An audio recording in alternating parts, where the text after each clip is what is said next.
Welcome to VS news.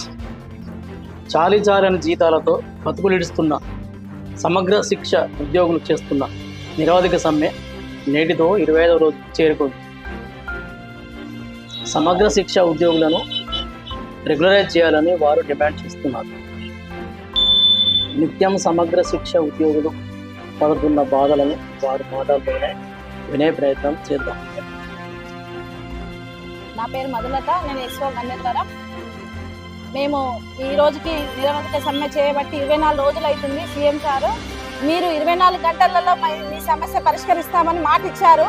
24 రోజులైనా కూడా మా బాధ అనేది మీకు కనిపిస్తలేదు. ఇప్పుడు కూడా మీకు వ్యతిరేకంగా కూడా సమ్మె చేయడం లేదు. మీరు మాకు ఆశ పెట్టారు రెగ్యులర్ చేస్తామని. 24 గంటలలో ఛాయ తాగే లోపు సమ్మె మీకు రెగ్యులర్ చేస్తాం, మీ పెద్ద సమస్య కాదు అన్నారు. 24 రోజులైనా కూడా మా సమస్య మీకు కనిపిస్తలేదు. సీఎం సార్ గారు ఇప్పటికైనా స్పందించి మాకు ఆశ పెట్టారు రెగ్యులర్ చేస్తారని అడియాశలు చేయకండి. మీరు ఈ క్యాబినెట్ మీటింగ్ లో మమ్మల్ని రెగ్యులర్ చేస్తూ జీవో ఇస్తారని ఆశిస్తూ ఈ ఆడబిడ్డల ఆవేదన వింటారని మేము మిమ్మల్ని వేడుకుంటున్నాము. సంక్రాంతి సంబరాలు మీతోటే జరుపుకుంటామని మంచి వార్తతోటి సెలబ్రేషన్ చేసుకుని అప్పటి వరకు కూడా ఈ టెంట్ కింద నుండి లేవమని మీ మాట నెరవేర్చుకుంటారని మమ్మల్ని ఆనందంలో ఉంచుతారని వేడుకుంటున్నాం సార్. Thank you sir. మేమందరము రెగ్యులర్ ఉపాధ్యాయులు ఏ విధంగానైతే ఎంట్రన్స్ ఎగ్జామ్ల ద్వారా సెలెక్ట్ చేయబడతారో మా సమగ్ర శిక్ష ఉద్యోగులము కూడా ముఖ్యంగా కస్తూర్బా గాంధీ బాలికల విద్యాలయంలోని టీచర్లను కూడా అందరం కూడా అదే విధంగా సెలెక్ట్ కాబడినామన్నా, ప్రభుత్వ ఉద్యోగులకు సమానంగా అంతకన్నా ఎక్కువగానే పనిచేస్తున్నామన్నా. మేము దాదాపుగా 2004-05 విద్యా సంవత్సరం నుండి పనిచేస్తున్నాము.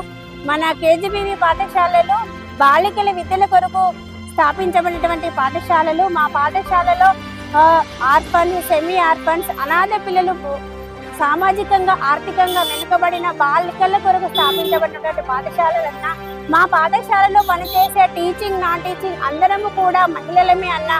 మేము అనేక రకాలుగా శ్రమ దోపిడికి గురవుతున్నామన్నా.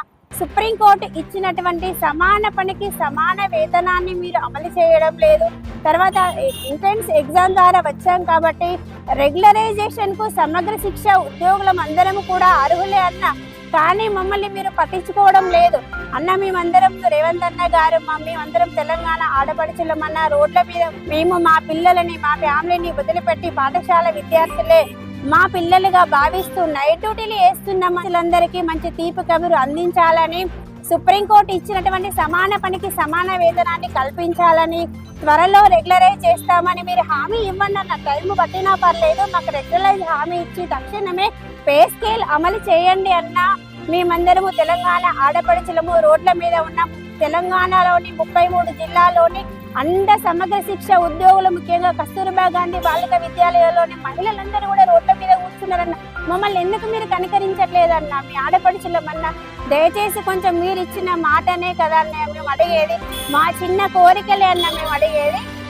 నుంచి మేము సమగ్ర శిక్ష ఉద్యోగం రోడ్డు మీద పడ్డాము. అయినప్పటికీ కూడా గౌరవ ముఖ్యమంత్రి గారి మీద మాకు సంపూర్ణమైన విశ్వాసం ఉంది. మమ్మల్ని తప్పనిసరిగా కేబినెట్ మీటింగ్ లో మమ్మల్ని రెగ్యులర్ చేస్తూ జీవో విడుదల చేస్తారని. సార్ మీరు ఇచ్చిన హామీని సార్ మేము అడిగేది, మేము కొత్త కోరికలు అడగట్లేదు సార్. మమ్మల్ని తప్పనిసరిగా మా కేబినెట్ మీటింగ్ లో మాకు మా హక్కులను మాకు ఇచ్చిన మీరు హామీని వెంటనే నిలబెట్టుకోవాలి సార్. ఎందుకంటే ఇంతమంది ఆడబిడ్డలు ఇంతమంది వాళ్ళు మేము రోడ్డున పడ్డాము. మేము ఇక్కడ ఒక వ్యక్తులను కాదు సార్, ఒక కుటుంబాలు కూర్చున్నాయి. ఈ కుటుంబాలను దృష్టిలో పెట్టుకొని వెంటనే సమ్మె వినియోగంపై చేసి మాకు జీవాన్ని విడుదల చేసి మా జీవితాలలో వెలుగు నింపాలి సార్. సంక్రాంతి కానుకగా మా అందరికీ కూడా వెలుగులు నింపాలని మనస్ఫూర్తిగా కోరుకుంటాను. ఇప్పటికీ మీ మీద చాలా విశ్వాసం ఉంది సార్. మేము కాదని మీరు ఇచ్చిన మాట ఇప్పటికీ అందరూ చేశారు. మీరు తప్పనిసరిగా వేస్తారని విశ్వాసంతో మేము ఇక్కడ కేబినెట్లో మంచి నిర్ణయం తీసుకుంటారని మనస్ఫూర్తిగా ఆశిస్తూ థ్యాంక్ యూ.